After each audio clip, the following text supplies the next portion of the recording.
嗨，大家好，我是坦平树。今天是2025年11月13号。这一期咱们继续聊一聊银行，聊一聊金融啊。最近关于银行的新闻非常多，让这个银行、让金融业一次又一次的走到这个舆论的风口浪尖可以这么说先有这个按揭贷款断供率达到3.7%，后面又说明这个是假的数据不真实，然后又有银行直供卖房，对吧？又引起了舆论的关注。所以说银行到了年底已经是多事之秋今天我看到一篇文章说假贷款争业绩。彭博社11月13号发了一个文章，的标题叫中国银行假借放贷灌水投资。他这个报道这么说的他说中国经济疲软不振，贷款需求急动，迫使各家银行为达政府设定的目标而采取快速放款与还款应变措施。说的不太好懂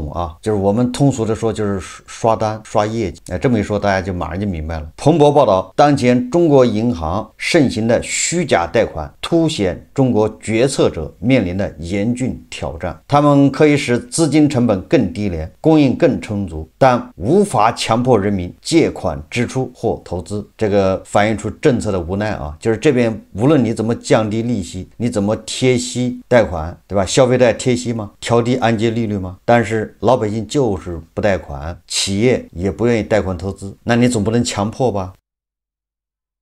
报道指出，在浙江省经营汽车零件公司的胡姓男子说上月中国最大一家银行要求他贷款500万人民币，然后将资金存入银行，11月还款，银行则同意支付贷款利息。什么意思呢？就是你10月份你贷500万，这500万你也别动，你就放银行，放我这银行存着，然后11月份你把这500万就再还给银行，这中间不有利息吗？利息不用你付，银行自己付，就说你帮我刷了个业绩，我又贷出去500万，这不就是刷单吗？他表示，银行经理持续打电话给我，我真的不需要贷款，但我同意帮忙。银行采取速借速还，自掏腰包付利息。非企业客户也面临类似的奇怪要求。本身在银行工作的 Jenny 被多家对手银行要求申请消费贷款，只需持有几天就可还款，这些银行也同意支付利息，一些银行员工甚至愿意自掏腰包代付利息。中国的银行正面临达到政府目标的空前压力，也就是要完成上级的 KPI， 到年底了得冲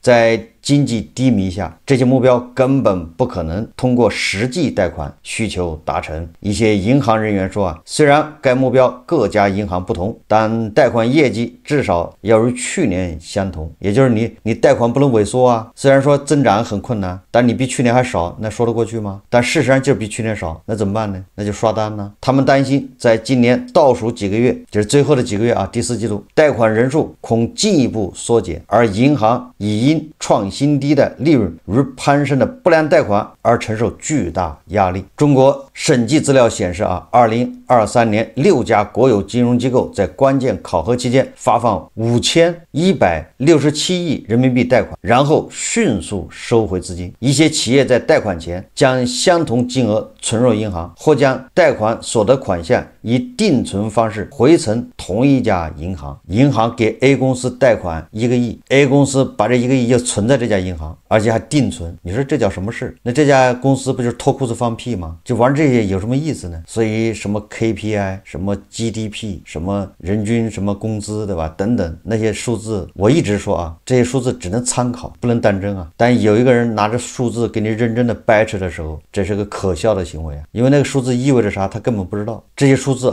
只能参考。中国国家金融监督管理总局上月公告，青岛银行一家分行通过速借速还方式虚增存款与贷款而被处以重额人民币罚款。过去中国地方政府通过基础设施建设支出与房地产开发可以快速扩大信贷，但随着房地产陷入漫长的低迷，家庭与企业倾向偿债，信贷的扩张越来越困难，就是资产负债表萎缩就是去杠杆。你看恒大一爆雷，咱们马上就建议是吧，赶紧把按揭贷款还掉，所有的投资全部收回，什么理财什么股票能卖的，然后你去还按揭贷款，这叫降杠杆。4年前这么做的人，那现在都在受益。广东一名企业家透露，他近期试图提前偿还300万人民币贷款，但银行要求他延后1个月还款，以便不影响该季业绩。但下月他再次前往银行，银行主管提议，如果他继续持有未偿还贷款，银行将提供相当于提前还款省下的利息金额。你看看啊，银行都逼急了，你这个贷款千万不要还。那人家说我要还贷款呢，我不愿意付利息，那行，利息银行来付，贷款你继续背着，都到这份上。今年7月，人民币新增贷款出现20多年来首次萎缩，9月不含对金融机构的未偿还贷款余额增长6.4%，创2003年有该数据以来最低纪录。假放贷真业绩啊！我在以前节目对吧，2年前我就说这个银行啊是纸包不住火啊，对吧？这个银行的业绩怎么可能还一直在增长呢？这个跟咱们的实体经济相违背，对吧？政府一再要求啊，给实体经济减负，给实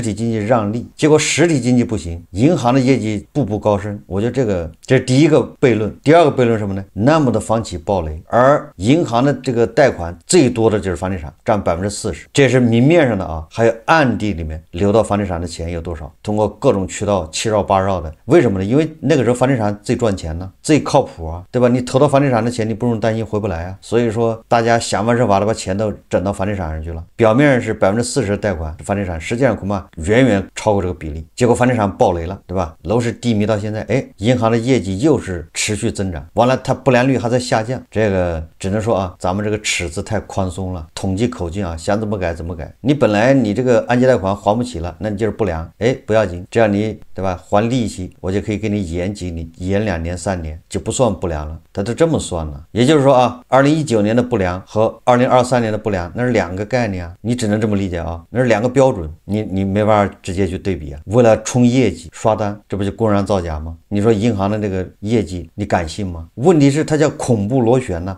它本来业绩不好，它通过各种调整，把业绩做得很好，那你要分红，对吧？既然业绩这么好，你得分红啊。那银行有大量的钱拿出来分红，你这不是雪上加霜吗？这不是打肿脸充胖子吗？谁苦谁知道。所以你看啊，为什么银行不忍了？5折4折卖房，对吧？7折卖房，把房子赶紧往出卖。为什么？为什么银行放风，对吧？说这个断供已经达到了3.7%，有的城市5%。虽然他事后也说这个不是的，对吧？但是放这个风，大家都知道这就是放风啊，就是一种叫苦啊，真的是纸包不住火了。但是有人必须让它包，所以我们一直说啊，这个银行是纸包不住火，包不住火。我们要看它包到什么时候。这下银行业绩造假，老外都知道了。恰恰这2年银行股价是吧连创新高，农行现在已经成为宇宙第2大行，好像仅次于这个摩根吧，还是高盛啊？就问你服不服？这是银行啊。我们再看看啊，一方面是银行的贷款放不出去，对吧？那就只能求那些有信用的人。他这不是乱放啊，他找的什么王先生、李先生，那都是跟银行有长期合作关系的，信誉非常靠谱的，对吧？这是托关系啊，让客户帮忙刷单。但是你没有信誉，对吧？你失信了，或者你还不起贷款了，这种人他不会找你刷单的啊。包括这个消费贷也是的。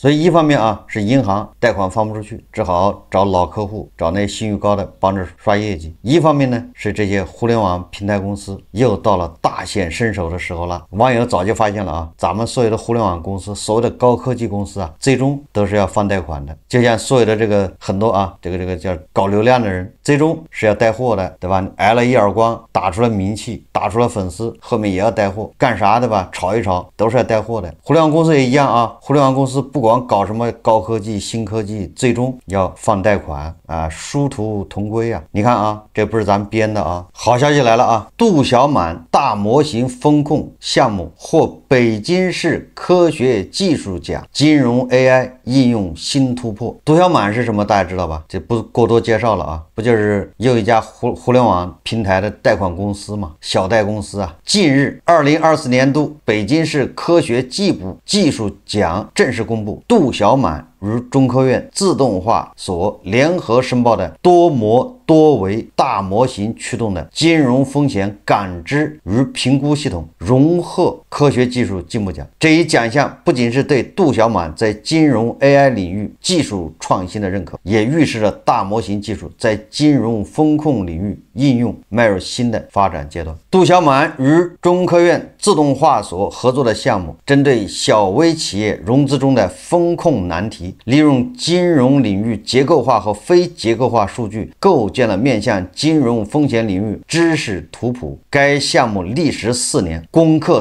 多项关键技术，形成了先进的金融风险感知与评估系统、超大规模平台、智能决策平台、视觉辅助审核和反欺诈平台。在金融风险感知与评估方面，项目基于征信报告构建了高覆盖率、多维度、高精度的征信特征框架，能够衍生出近40万为高价值特征，覆盖95%的业务需求，将风险区分度提升26%。该项目已申请发明专利71项，软件著作权30项，发表高水平学术论文38篇，参与国家标准制定2项，为行业树立了技术范式。我就想问一问啊，这个你那个诺贝尔什么科学奖、化学奖、什么物理奖是吧？医学奖有什么用啊？能放贷款吗？对吧？能指导人金融机构怎么放贷款吗？所以这美西方净搞那些没用的啊！你看我们的大数据、大模型，马上啊第一个应用就是放贷款，哎，还得到了这叫科学技术奖啊！这个奖的含金量不比你那个诺贝尔奖含金量高得多吗？一个放贷款的，一个做高利贷的，得到了技术奖，是该高兴呢还是该悲伤？我看有媒体报道啊，杜小满每天能赚235万日盈利啊！不要小看一天赚235万啊，这个是碾压绝大部分上市公司。网贷公司获得科技进步奖，这个黄世仁呢都感叹啊，生不逢时啊，生错了年代啊，对吧？黄世仁如果生活在现在，那多么幸福啊！不仅能放高利贷，还能拿奖。有人就说了啊，这个互联网的尽头是放贷款，这说法不准确，对吧？什么大模型、大数据用来放贷款，这个有点偏颇。那我们再看一个报道啊，没有办法，这都是他们自己报道的啊。是不是最近在乌镇啊，又在召开什么世界互联网大会吧？就在这个大会上啊，媒体报道啊，蚂蚁集团在2025年世界互联网大会乌镇峰会上宣布，已部署万卡规模的国产算力集群，万卡规模啊，适配自研及主流开源大模型，训练任务稳定性超98%，训练与推理性能达到国际先进水平。你看看，重金投入啊，而且这个算力那绝对是超前啊，遥遥领先，而且这个稳定性啊超98%，用来干什么呢？这么厉害，果然也不出所料啊，这么强大的能力，算力对吧？达到国际先进水平的算力，将全面应用于安全风控领域。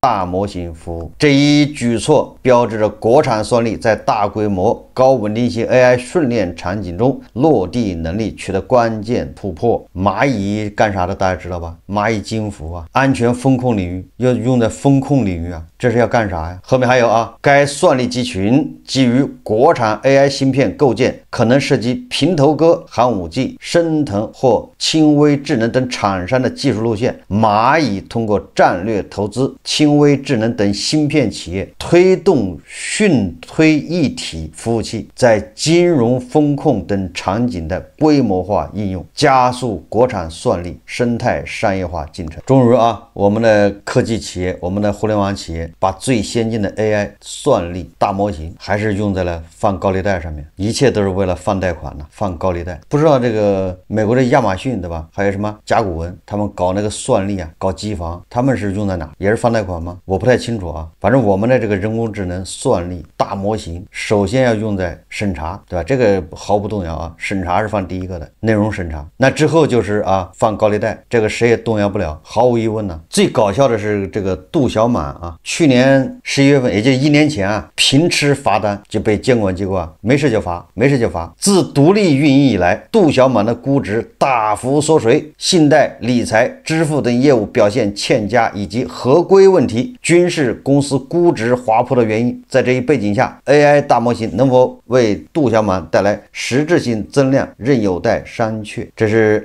证券之星啊官网报道的啊，都不是咱们编的。公开资料显示，杜小满的前身为百度金融。2018年4月，百度宣布旗下金融服务事业群正式完成拆分融资协议签署，并实现独立运营。目前，杜小满主要有信贷、财富管理、支付、保险、个人金融科技和供应链金融科技6大业务板块。早期业务开展中，杜小满依托百度的搜索引流获取用户，但由于百度在电商业务的欠缺，让公司缺乏明确的消费场景引流。相较而言，支付宝借助阿里电商平台为用户提供便捷的支付和分期服务，从购物、支付到信贷一体化的闭环服务。所以蚂蚁金服很厉害啊！腾讯凭借其社交平台的关系数据优势，通过微粒贷提供小额信贷服务。你看啊，腾讯也在放贷款呢。腾讯有个叫什么银行？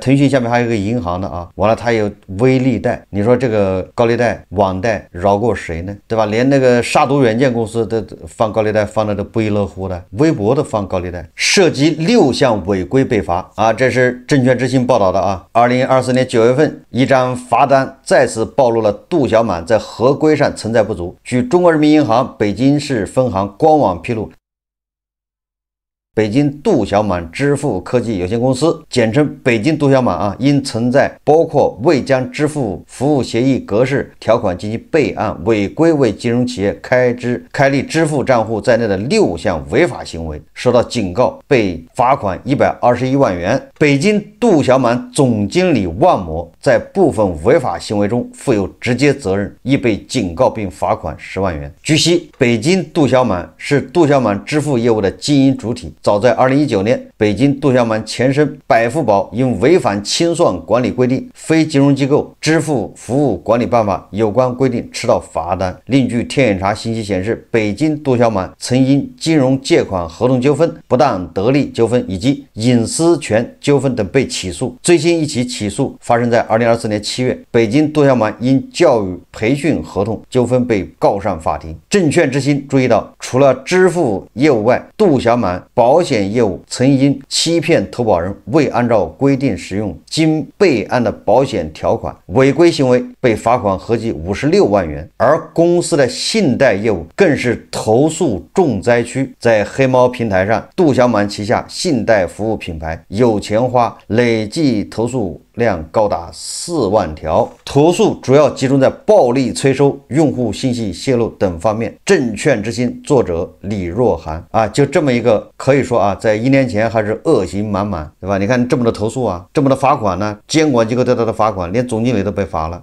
不影响啊，他获得技术进步奖，完了不影响他用人工智能 AI 大模型、大数据，对吧，来进行风控。所以我要把这个结论再修正一下啊，任何高科技啊，新的科技再遥遥领先，我们在我们这个神奇的地方啊，是骗子第一个赚钱，就是概念还没搞明白的时候，骗子已经开始赚钱了，对吧？不影响他们啊。第二波就用在审查上面，第3波就是放高利贷啊，不会放过这个机会。网贷平台啊，获科学技术奖，含金量远超诺贝尔奖，对吧？马上就能赚钱了，想赚多少赚多少啊，无本万利。不过是这么说的话啊，这个蚂蚁金服啊，应该在科创板上市啊，因为它确实是个科技企业，虽然它放贷款，对吧？你看人家投入算力，投入这个大模型，你要说它不是科技企业，也冤枉了它啊。为什么我们最高精尖的技术不是用在提高韭菜生活质量，不是用在提高韭菜的这个收入，不是用在提高韭菜的什么获得感，而是用来割韭菜呢？用来放高利贷呢？这是什么样的一个社会呢？对吧？这个社会到底在提倡什么？科创板日报啊，11月8号，在2025年世界互联网大会乌镇峰会前沿人工智能模型论坛上，蚂蚁集团平台技术事业群总裁表示，在算力方面，蚂蚁已部署万卡规模国产算力集群，适配自研与各主流开源模型，训练任务稳定性超 98%， 训练与推理性能可媲美国际算力集群，并全面应用安全风控领域大模型训练与推理服务。记者黄欣怡，这是科创板日报啊报道的。那这个蚂蚁金服就应该上这个科创板，它确实算科技企业啊，它不是一个普通的高利贷公司啊，或者叫网贷公司啊，网贷平台。有这样的企业啊，我们韭菜有福了，好好享受吧。好，这期节目啊，我们就聊到这里，感谢大家收看。如果喜欢我的节目，欢迎订阅、转发，也可以在下方留言评论，谢谢大家。